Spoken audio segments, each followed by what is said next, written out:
Assalamualaikum warahmatullahi wabarakatuh. Perkenalkan, saya mahasiswa dari Universitas Mamulang, Fakultas Teknik Informatika, yang akan mempresentasikan tentang mata kuliah interaksi manusia dengan komputer dengan dosen pengampu Ibu Nurhayati Eskom Info. Dan tema hari ini adalah sistem bersensor ganda. Dengan saya Farid Solahuddin, dan ini adalah NIM saya dan kode kelas saya.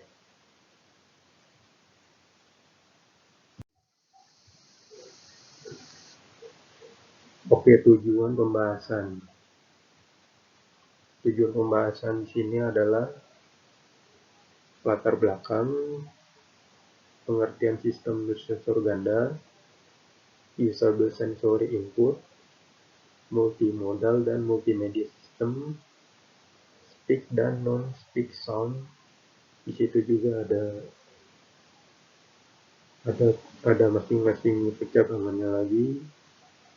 Lalu ada pengenalan tulisan tangan, teks, hypertext dan hypermedia, animasi dan video, pengenalan gerak dan computer vision, aplikasi multimedia system, dan juga ada masing-masingnya, dan juga ada kesimpulannya. Untuk yang pertama, kita awali dengan latar belakangnya.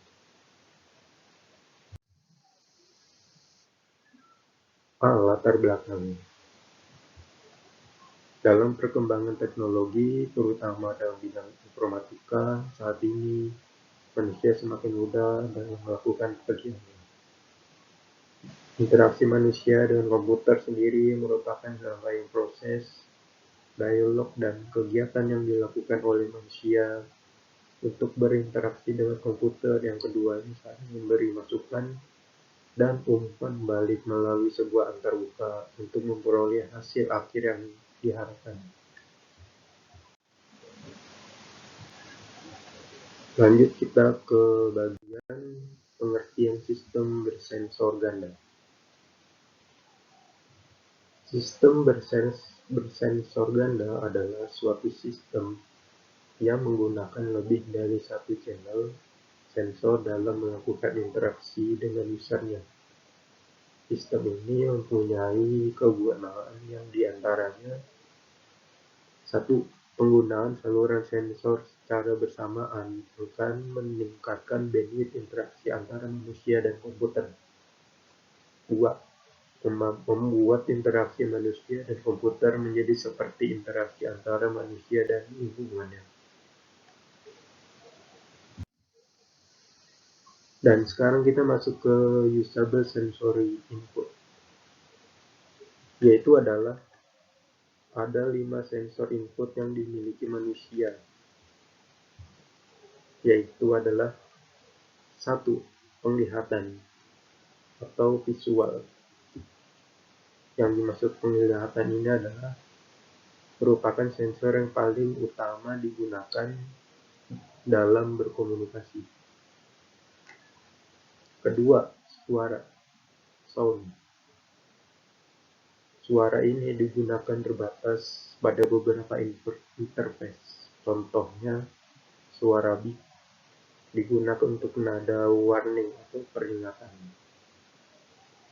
Ketiga, pendengaran, hearing. Pendengaran digunakan dalam kehidupan sehari-hari sebagai pelengkap dan perluasan aplikasi ke interface. Lalu ada 4 rasa, taste, dan 5 bau, smell. Untuk sensor rasa dan bau merupakan sensor yang paling sedikit digunakan untuk komunikasi, karena hanya sedikit cara mengimplementasikannya. Jadi perangkat yang dapat mengoperasikan keduanya. Jadi kedua sensor ini tidak dikembangkan lagi. Lalu kita selanjutnya masuk ke bagian multimodal dan multimedia system. Untuk sistem multimodal dikembangkan untuk mengambil keuntungan atas indera alami manusia. Dengan menggunakan lebih dari satu indera atau mode komunikasi, sistem ini lebih memberdayakan penggunaan auditory channel. Contoh penggunaan multimodal seperti penggunaan indera visual dan aural, yaitu suatu teks prosesor dapat mengucapkan kata-kata sebagaimana ia menampilkan kata-kata yang sebelumnya ditampilkan ke layar. Nah, sedangkan sistem multimedia menggunakan sejumlah media yang berbeda untuk mengkomunikasikan berbagai informasi. Seperti di situ ada 7 poin. 1 sound, 2 video, 3 teks, 4 grafik, 5 icon, 6 animasi, dan 7 CDI.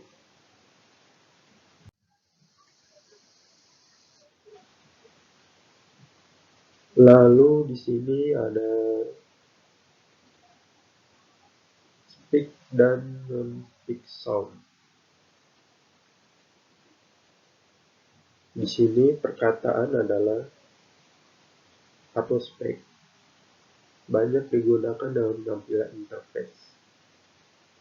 Spek ini dalam interface berguna untuk keadaan misalkan tangan user sibuk. Jadi kita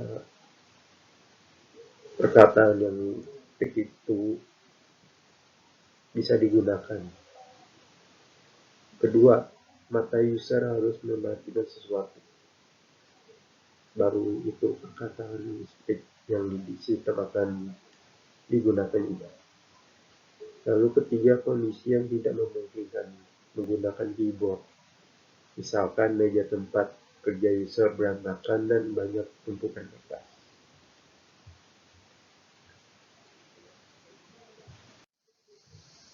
Lalu di sini juga ada bagian-bagian dari speak.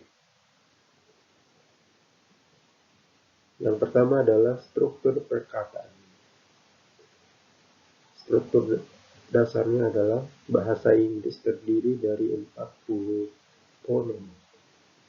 Tiap fonem merepresentasikan suara bunyi yang berbeda, yang termasuk adalah 24 konsonan dan 16 vokal. Perubahan pada bunyi dan kualitas fonem disebut prosody dan digunakan untuk menyampaikan banyak arti dan nuansa emosi pada suatu kalimat. Prosody memberikan kekayaan dan tekstur bahasa, tapi sangat sulit untuk dihitung secara kuantitas. CO articulation adalah cara keluarnya suara akibat dari gerakan mulut, hidung, dan kecepatan bicara. Lalu kita masuk yang kedua adalah pengenalan perkataan. Banyak usaha untuk membangun speech recognition system, tapi banyak menemui ketidaksuksesan. Penyebab ketidaksuksesan tersebut adalah kompleksitas dari bahasa. Lalu ada sebab lain yang lebih mengarah ke seharian adalah masalah yang berkaitan dengan pengenalan secara otomatis kata yang diucapkan. Suara-suara background akan dapat mempengaruhi input, yaitu akan menutupi atau mengganggu informasi. Lalu ada pembicara yang tidak jelas dapat memberikan redundansi atau suara yang tidak berarti ke dalam informasi dengan cara mengulang kata-katanya, yaitu seperti suara dan per. Lalu di sini juga kalau saya bisa simpulkan juga penyebab lainnya bisa seperti suara individu yang bervariasi. Jadi biasanya orang yang memiliki suara yang unik ini jadi sistemnya ini perlu disetting agar lebih sensitif lagi terhadap variasi dan frekuensi dari suatu user tersebut.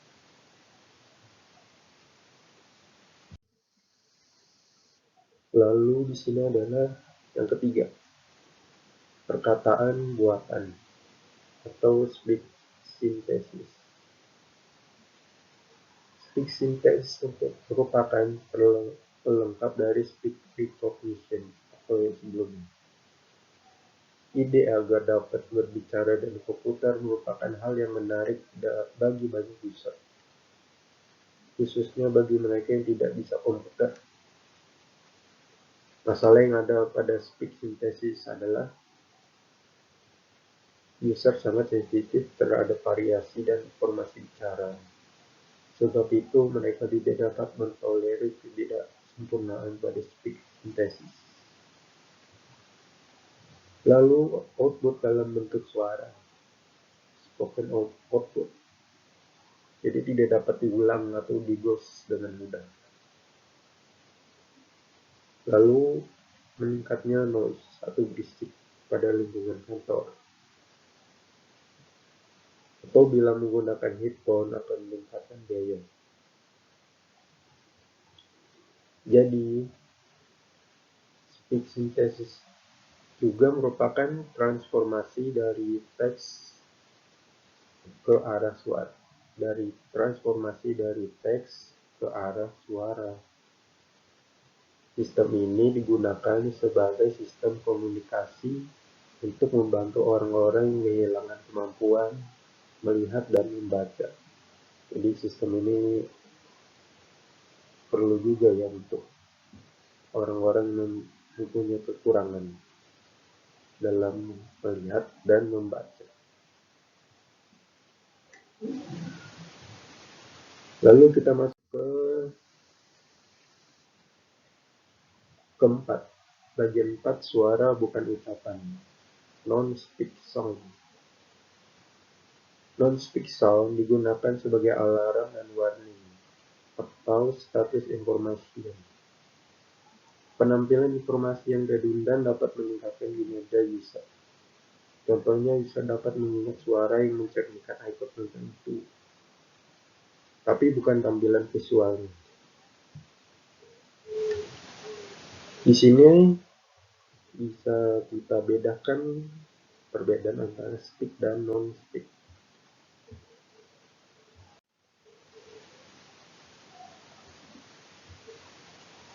Untuk speak, serial dan user harus mendengarkan seluruh kalimat sebelum kalimat memahami maksudnya, sehingga membutuhkan waktu yang panjang.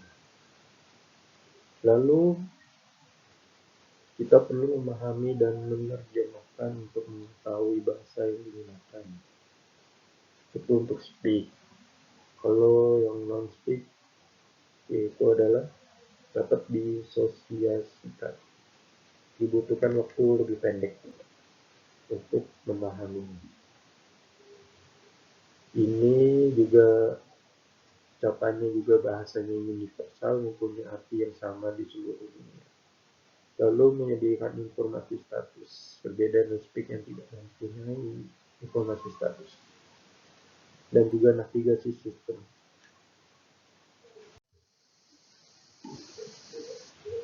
Dan juga ini adalah non-speak sound terbagi di atas 3 bagian.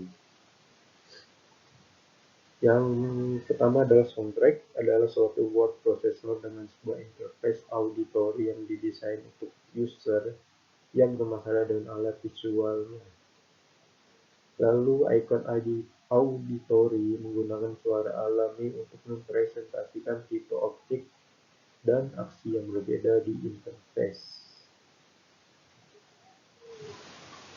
Yang ketiga adalah earphones, adalah alat alternatif dari penggunaan suara alami untuk merancang synthetic sound. Earphones menggunakan kombinasi terstruktur dari not atau nada yang disebut motif untuk merepresentasikan aksi dan objek.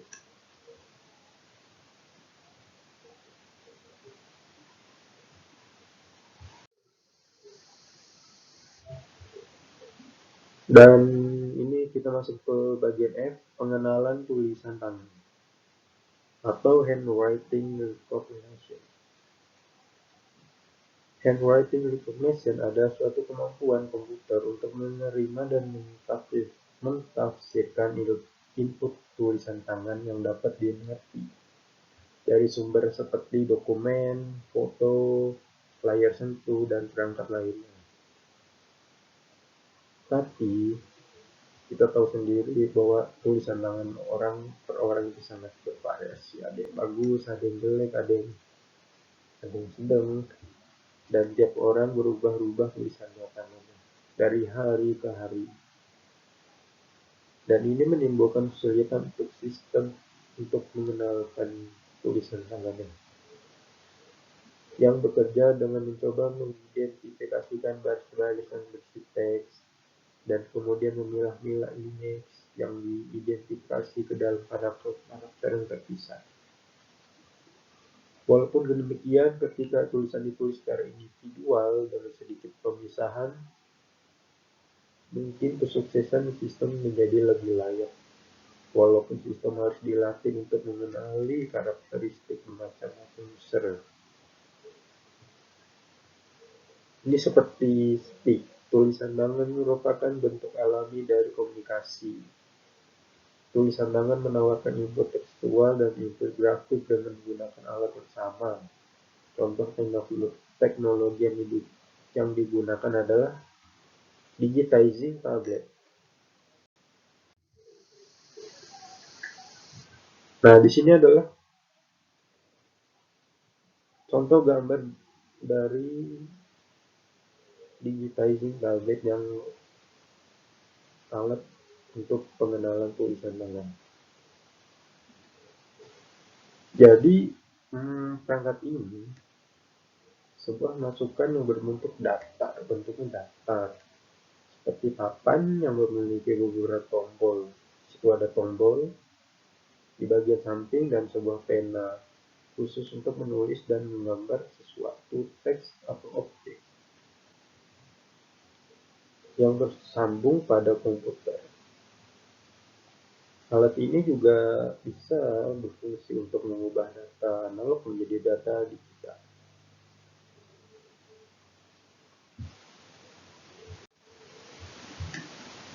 Kita lanjut ke bagian ini.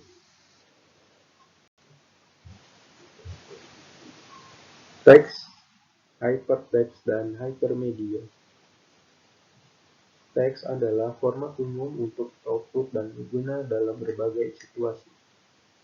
Output tekstual ditampilkan dalam bentuk sebuah biasanya blok teks atau sebagai suatu urutan halaman yang harus dibaca. Nah, untuk hypertext adalah menstrukturkan blok teks. Jadi teks-teksnya yang tadi itu bisa kita satukan menjadi blok teks ke dalam pertautan atau jaringan yang dapat ditelusuri dalam berbagai cara yang berbeda. Hypertext umumnya diterapkan untuk aplikasi teks. Fungsi dari hypertext adalah untuk membuat halaman web, lalu ada membuat link menuju ke halaman web lain dengan kode-kode tertentu, dan juga membantu membuat halaman web menjadi lebih interaktif.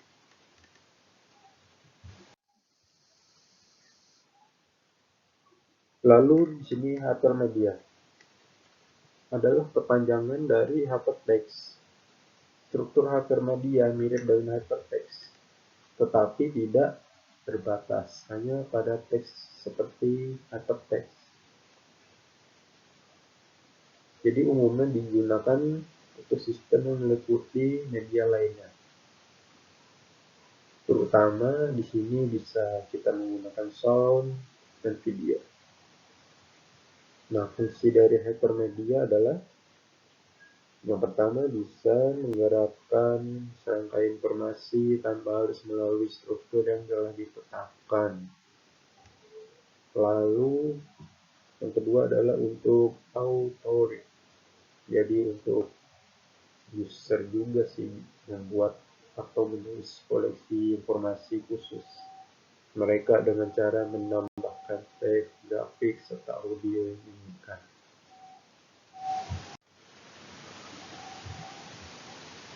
Oke, kita lanjut lagi. Animasi dan video. Di dalam animasi ini yang memang menjadi elemen yang paling biasa atau lazim pada sebuah sistem. Banyak memang sistem yang mengandalkan animasi sebagai konsepnya. Dengan animasi dapat membuat suatu image berpindah, berubah, atau alter dan berganti pada waktu yang bersamaan. Contohnya adalah bisa animasi kursor, animasi jam, terus ada ikon jam, gelas untuk menunjukkan suatu pekerjaan sedang berlangsung, dan juga adalah kartun.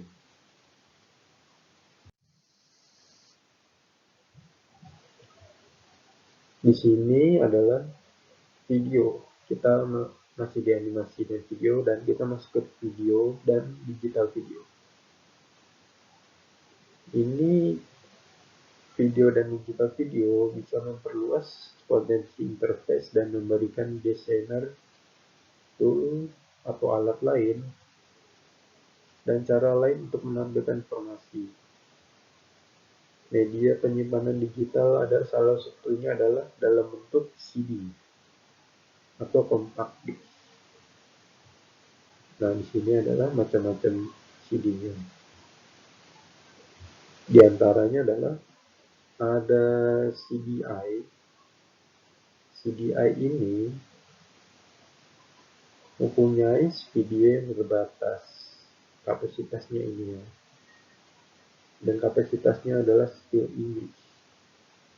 Lalu ditujukan untuk bahasa domestik. Lalu juga baik untuk full screen animation daripada video walk. Itu untuk CDI. Lalu ada CDXA.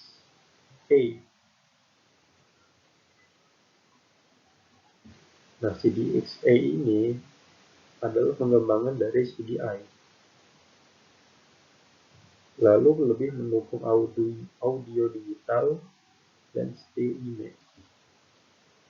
Lalu yang terakhir adalah DVI, Digital Video Interaktif. Nah, di sini menampilkan full motion dan dapat bersaing dengan UCV.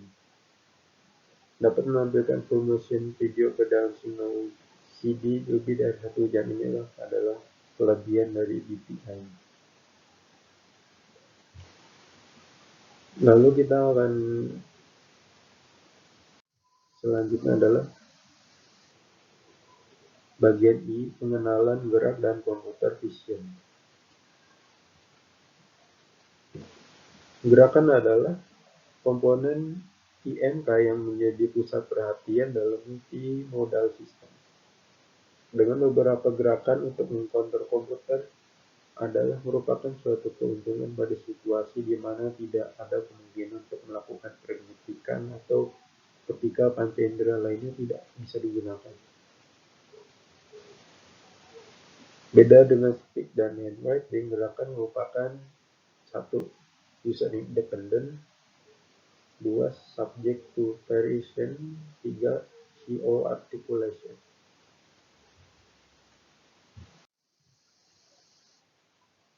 Nah, di sini salah satu teknologi yang digunakan untuk menangkap suatu gerakan. Ini adalah teknologi data block. Bisa dilihat gambarnya, di situ ada sarung tangan dan ada beberapa alat kabel-kabel juga yang menempel di sarung tangannya. Jadi, di berbagai teknologi sensor yang digunakan untuk menangkap data fisik, seperti menek jari, seringkali pelacak gerak, seperti alat pelacak magnet atau perangkat pelacakan inersia. Melekat untuk menangkap data, posisi rotasi global, sarung tangan.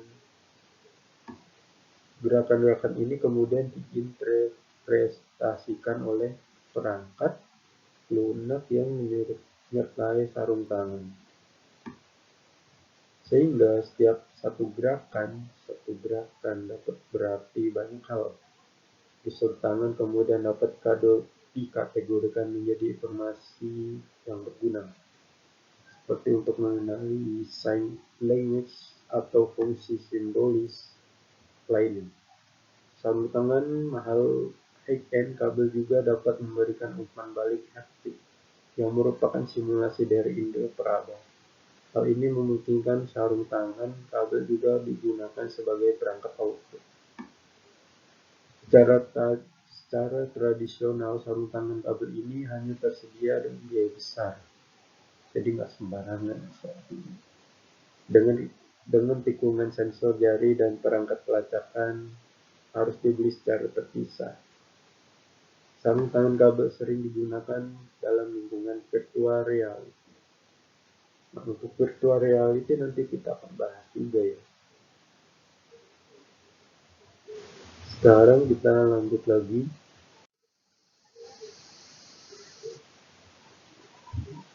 Sekarang ada computer vision. Computer vision yang baik memungkinkan komputer mengenali user dan membentuk sistem yang sesuai pemetaan. Salah satunya adalah aplikasi komputer visi adalah Argus. Nah, Argus ini adalah salah satu aplikasi dari komputer visi yang berfungsi sebagai penjaga pintu digital. Jadi Argus bekerja sama dengan pendeteksi wajah para tamu dan mencocokkannya dengan data yang ada. Argus bekerja secara otomatis. Jika wajah yang akan memasuki pintu tak dikenal, maka pintu tidak akan bisa terbuka, kecuali sistem keamanan telah diberi perintah terlebih dahulu. Biasanya dipakai pada kantor atau apartemen. Ya, jadi benar sih. Jadi sistemnya ini sudah dipakai di banyak kantor untuk penjaga pintu digital. Jadi ya kerjanya jadi itu. Biasanya orangnya kita harus setting dulu siapa orang yang kantor akan diberi akses. Ya seperti akses muka, tangan, akses wajah juga. Jadi ketika ketika orang kantor mau masuk, mereka harus mendeteksi wajahnya dulu di sensor, baru bisa pintunya terbuka. Tapi jika misalkan para karyawan itu belum disetting, jadi mereka belum bisa masuk. Nah, jadi memang ini sistemnya harus diberi perintah terlebih dahulu.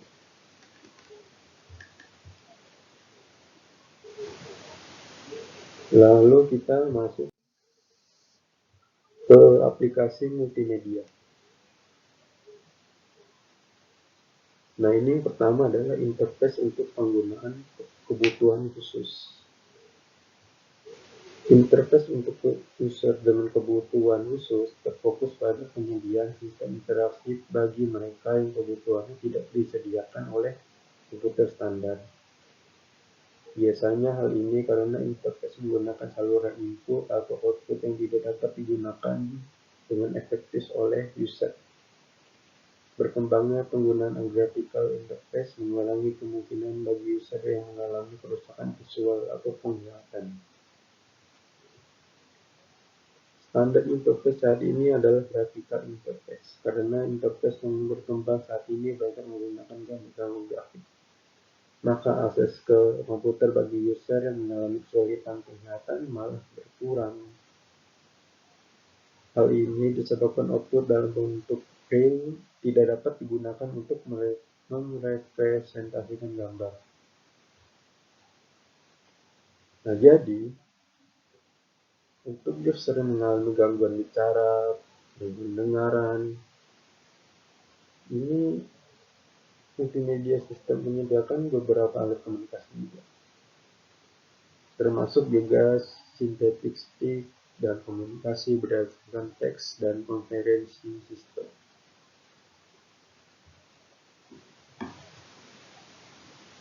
Lalu juga speech input dan output adalah salah satu pilihan bagi yang tidak memiliki gangguan bicara. Alternatif lain adalah sistem eye gaze yang mengikuti gerakan mata untuk mengontrol kursor, atau driver keyboard yang dipasang di kepala user. Jika user tidak dapat mengontrol gerakan kepala, gerakan isyarat, dan movement tracking dapat digunakan oleh user sebagai alat kontrol. Jika user mempunyai keterbatasan menggunakan keyboard, sebuah sistem dapat memprediksi predictive system seperti reactive keyboard dapat menolong dengan cara mengantisipasi komen-komen yang akan diketik dan menawarkan perintah itu untuk dieksekusi. Ini dapat menyingkat pengetikan kata. Perkiraan itu didasarkan atas apa yang telah user ketik sebelumnya, seperti dalam Excel. Lalu kita masuk ke bagian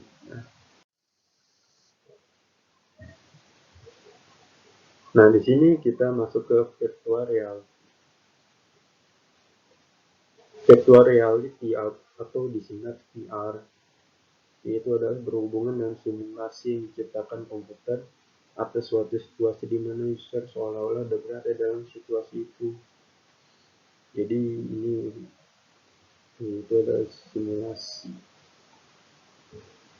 lingkungan simulasi sebenarnya. VR ini merupakan seni dalam multimedia sistem, tapi lebih ditekankan pada sensasi visual. Sebagai input digunakan sarung tangan yang dapat memberikan informasi sebagai gerakan. Jadi alat-alatnya banyak ini untuk menginput yang virtual reality ini. Jika sarung tangan memberikan informasi berdasarkan gerakan tangan. Umpan balik dapat disertakan ke sarung tangan tersebut. Nah, sehingga seolah-olah user dapat merasakan hentakan ketika menggenggam sesuatu.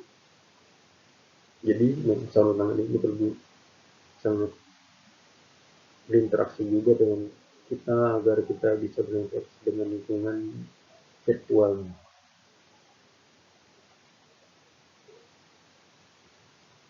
Lalu juga speech recognition system dapat juga diikutsertakan dan secara umum VR system dilengkapi dengan audio feedbacknya.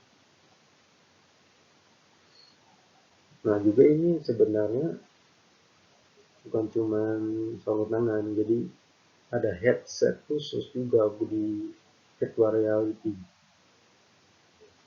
Headset khusus ini memberikan respon terhadap gerakan kepala user serta memberikan pandangan lingkungan yang semu kepada pemakai. Jadi headset khusus ini memang benar memiliki tampilan user buat melihat pandangan semu. Lalu juga selain headset khusus, bagian bawahnya adalah wallpaper.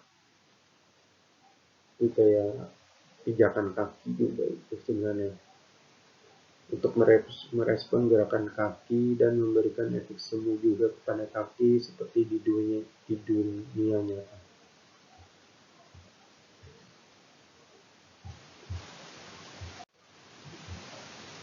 Lalu kita masuk ke bagian berikutnya. Nah, di sini adalah contoh penerapan aplikasi virtual reality dalam pendidikan. Konsep VR juga banyak dimanfaatkan di bidang pendidikan sebagai media pembelajaran yang paling efektif. Misalkan konsep dari VR adalah berupa laboratorium virtual, di mana siswa dan mahasiswa juga bisa belajar tentang ilmu ilmu sains. Di situ juga bisa belajar tentang apapun yang berhubungan dengan kimia dan fisika, dan juga di situ ada simulasi gempa yang dimana kita tahu bahwa Indonesia ini sering gempa dan bagaimana caranya kita bertahan dengan situasi gempa. Nah, itu adalah pembelajaran buat kita semua juga. Lalu model astronomi juga itu sangat luar biasa sekali juga. Nah, manfaat dari VR ini untuk pembelajaran, meningkatkan rasa keingintahuan dan semangat belajar, mendorong siswa atau mahasiswa berpikir kreatif dan kritis, dan juga mempermudah guru atau dosen dalam menyampaikan materi. Karena virtual reality ini memang sangat bermanfaat sekali buat pembelajaran, dan juga ini memang seharusnya sekali-sekali bisa kita mencoba virtual reality ini agar semangat belajar kita bertambah dan kita juga bisa menjadi anak yang kreatif dan juga bisa mempermudah dosen menyampaikan materinya. Selain itu juga virtual reality berguna juga di bidang lain. Nah, di sini adalah aplikasi VR yang paling luas penggunaannya adalah masyarakat. Maksudnya dalam masyarakat adalah aplikasi hiburan yang berupa permainan komputer. Yang sudah banyak sekali aplikasi VR permainan komputer, gimana memang itu buat hiburan. Ya memang itu paling banyak sih. Lalu ada pada bidang bisnis, VR diaplikasikan pada pembuatan video yang akan dipresentasikan untuk TV dan iklan. Nah, itu kan di iklan banyak-banyak, ada iklan ini, iklan itu semuanya menggunakan teknologi VR. Dan juga pada bidang militer digunakan untuk latihan perang, latihan terjun payung, dan simulasi penerbangan dan sebagainya. Ya memang bermanfaat sekali juga bidang militer. Khususnya para tentara di sini untuk latihan perang, walaupun bukan dalam kondisi yang nyata, jadi memang ini sangat membantu juga. Latihan terjun payung juga, simulasi penerbangan, dan sebagainya. Atau juga bisa contoh flight simulation. Jadi user bisa mengendalikan kayak pesawat menggunakan sebuah komputer. Bisa juga itu. Dan menjalankan navigasinya, penerbangan melalui keyboardnya juga. Ya itu bisa jadi contohnya.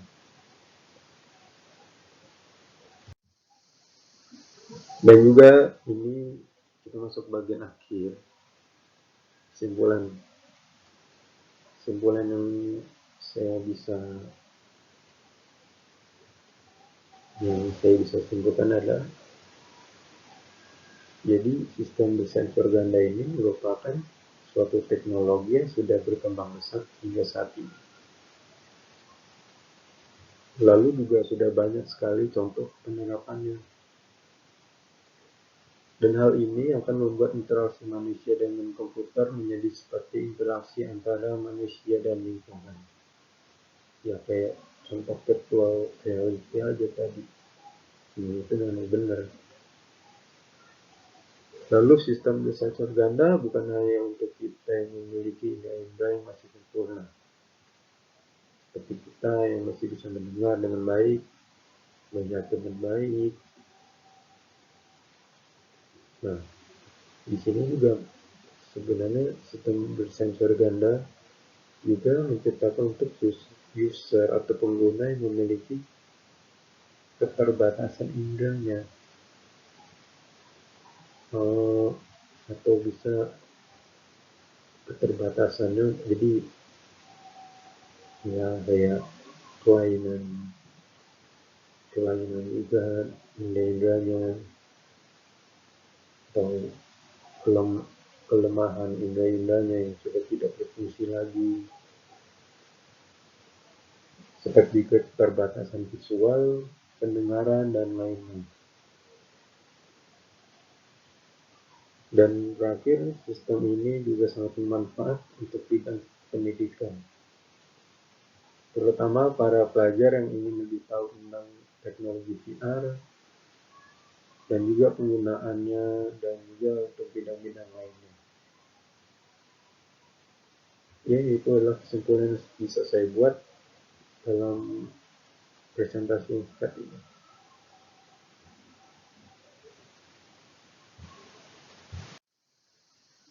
Oke, tidak terasa sudah sampai penghujung presentasi. Mohon maaf jika ada kesalahan dan penyampaian saya dalam presentasi singkat ini. Mohon diberikan maaf sebesar-besarnya. Akhir kata, saya ucapkan terima kasih. Saya undur pamit. Assalamualaikum warahmatullahi wabarakatuh.